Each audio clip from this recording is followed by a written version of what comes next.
Сәлем достар, менің каналыма қош келдіңіздер. Сіздермен бірге мен Мұхамеджан, Аружан, Санжар. Достар, бүгінгі видео өте күшті болады. Қайсы деген видеоны түсіреміз. Қазір мамам сұрақ қойды. Сәлем, менің сұрағым дайын, қазір сұрақ оқимын. Қазір, например, Аружан дұрыс айтпаса, мен оның басын тағамын. Сіздер уже білесіздер ғой правиланы. Иә, біздің ең жақсы көретін челленджіміз. Достар, біз видеоны созбай бастайық. Аружан, дайынсың ба? Ұрыс шығармайсың ғой? Надеюсь. Мұхамеджан, честно, екеуінің басын честно батырасың. Честно. Санжар, дайынсың ба? Иә. Екеуің де жыламайсыңдар ғой? Жоқ. Жылап, ұрсысып, соңында нерде соғыс болып, су шашысып, вайна болып жүрмейміз бе әйтеуір? Жоқ. Аружан, не көрсетіп отырсың? Может, десең. Аружаннан шығады. Соңын ол суға тығумен аяқтайды Аружан. Ал кеттік. Мұхамеджан, дайынсың ба? Бірінші сұрақ. Бірінші сұрақ, давайте. Қайсысын көбірек сыйлайсың, уважаешь? Егер екеуі болса, екеуін де тығуға болады. Тұқса дұрыстап, мұрның ғана тығып атқаның, не? Неге Аружанды сыйламайсың? Біз Аружан екеуміз көбінесе төбелесеміз, өйткені ол маған тисе береді, сондай. Екеуі тете, Санжар қонақ, сол үшін Санжарды көбірек сыйлайтын болыпты. Даже если мен оған однее болсам да мен ешқашан сыйламаймын. Әне, басталып жатыр. Бірінші сұрақтан. Ладно, екінші сұрақ. Қайсысымен көбірек уақыт өткізгің келеді? Көп сонымен бірге болғың келеді? Ойбай, Санжардың құлағына тиіп. Точно ма? Аружанды просто батыра салдың ба? Аружанмен бірге бүкіл өміріме соғысымын деп па.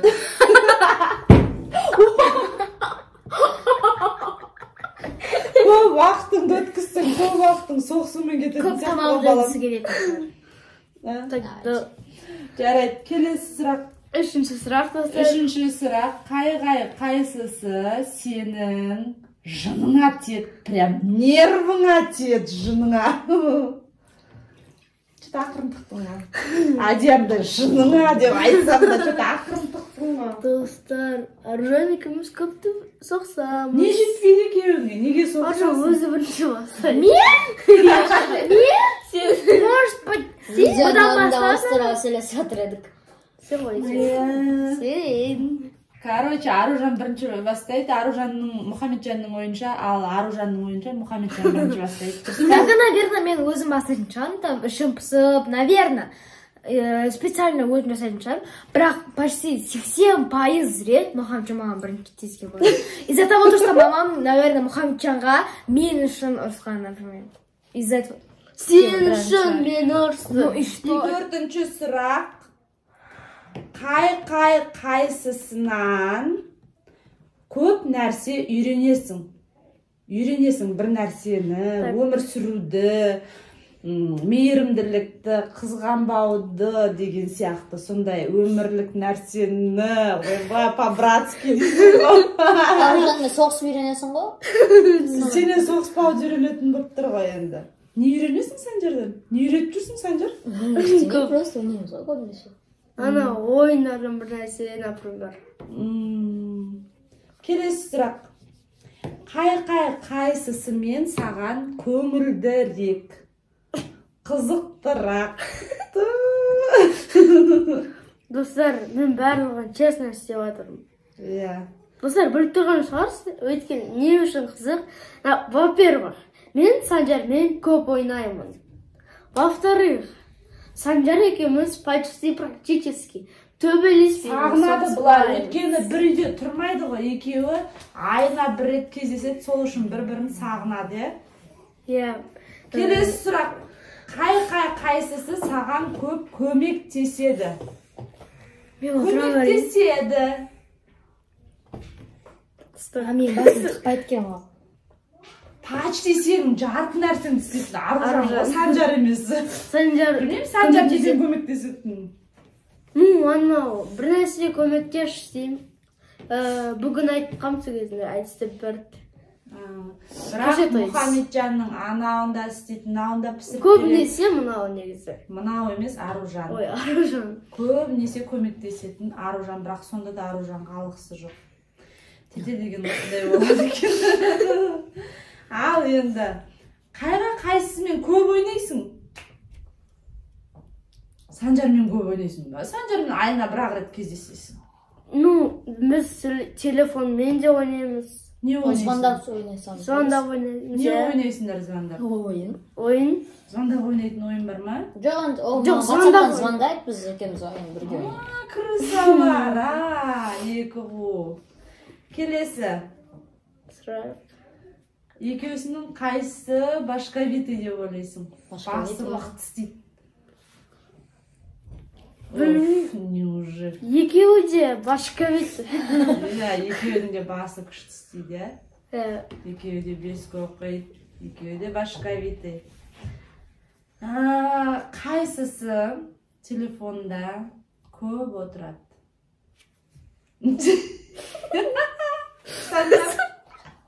Неге көп отырасың? Көп отырасың ба? Иә. Жазда вообще 12 сағат отыратын, қазір 6-7 сағат отырамын. Да, аз айттың ба?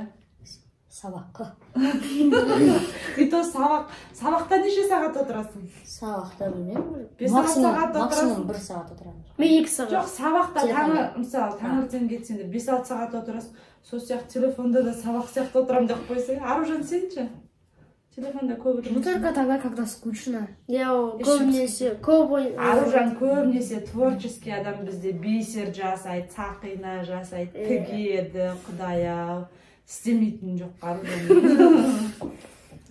Келесі сұрақ, екеуінің қайсысы абжора?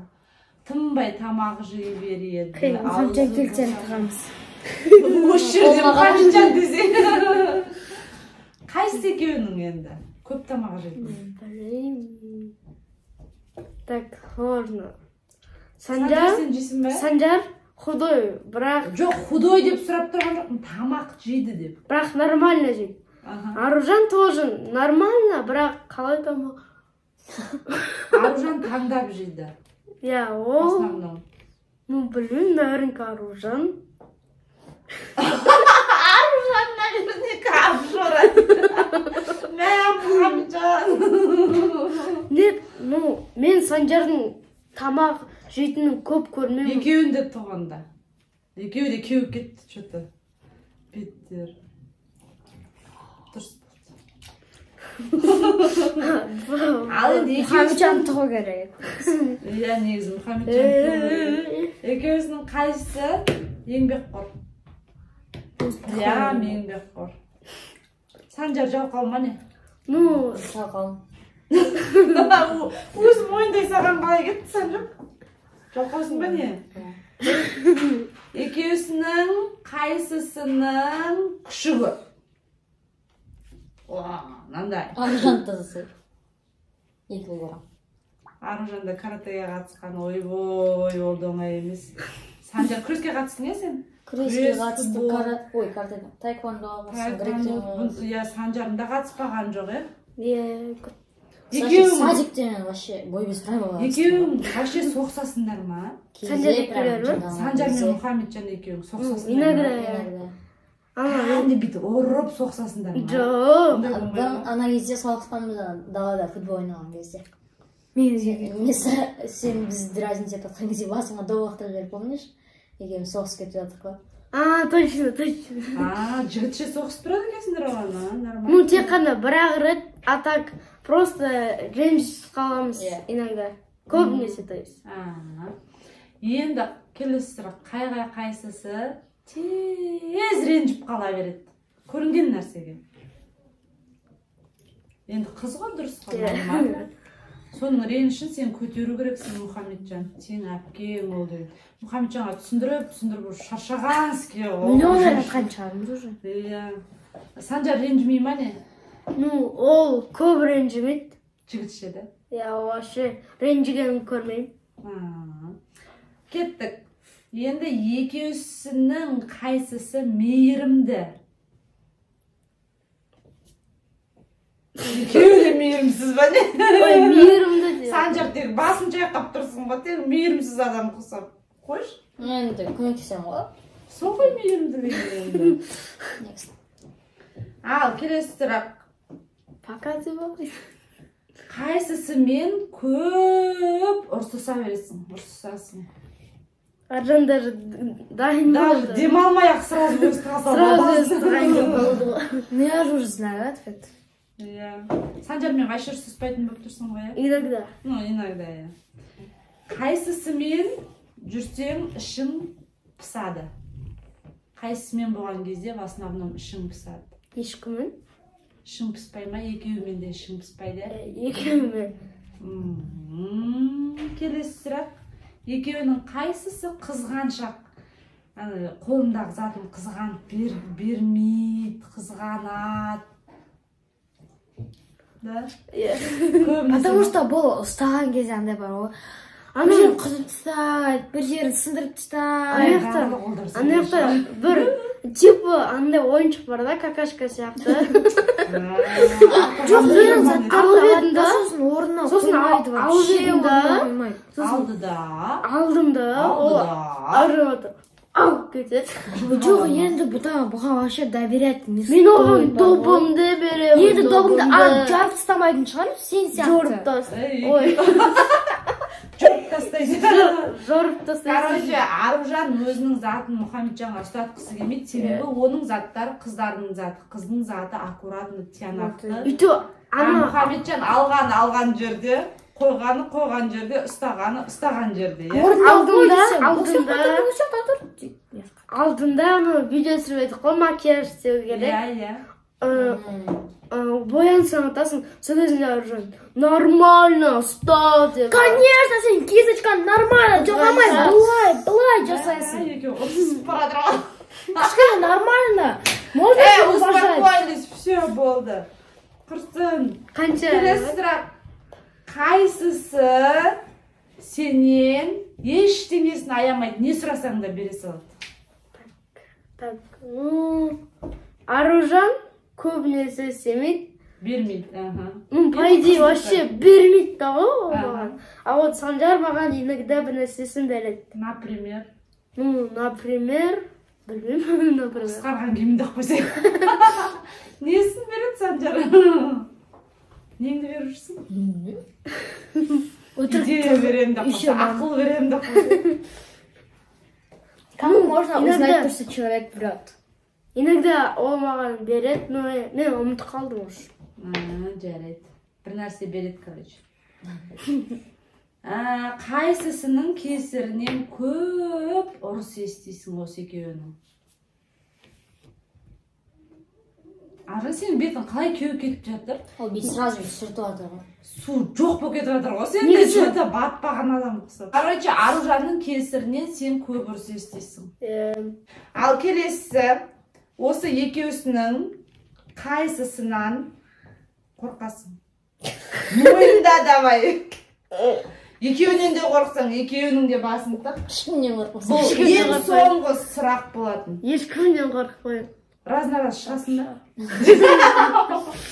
Раз-на-раз екеуімен шығасың ба қазір шығарайын? Негізі Аружаннан қорқпаймын қазір. Аружан бүйтіп отыр.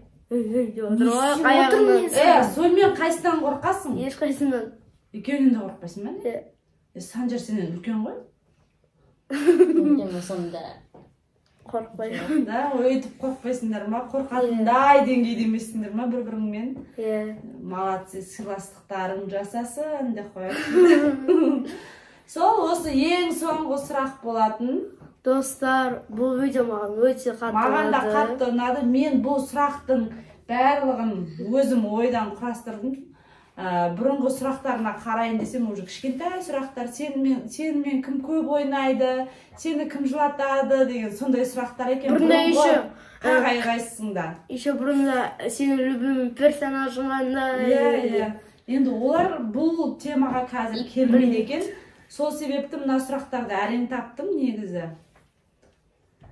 Сол маған сұрақтарыма, өзіме қызық болып жүрген сұрақтарыма жауап алдым деп ойлаймын. Достар, осымен біздің біздің видеомыз аяқталды. Лайк, комментарий, подписка барлығын жазыңыздаршы. Енді бір нәрсе айта кетейінші. Сіздер мына жерде сұрақтардың ішінде әділетті болды деп ойлайсыздар ма? Мұхамеджан мен Аружан мысалы көп ұрсысады. Осындай ситуация сіздердің отбасыларыңызда да бар ма? Мысалға, кейбір балалар білмейді екен, қазақта тете деген сөз бар, иә? Тете деген ол аралары жақын, бірінен кейін бірі туған балаларды тете деп айтады, бауырларды. Аружаннан Мұхамеджан 2 жас қана кіші. Иә, Аружаннан кіші да Мұхамеджан. Сол үшін екеуі көп соғысады. Бұларды тете деп айтады бұндайларды да. Екеуі бір тату отыра алмайды.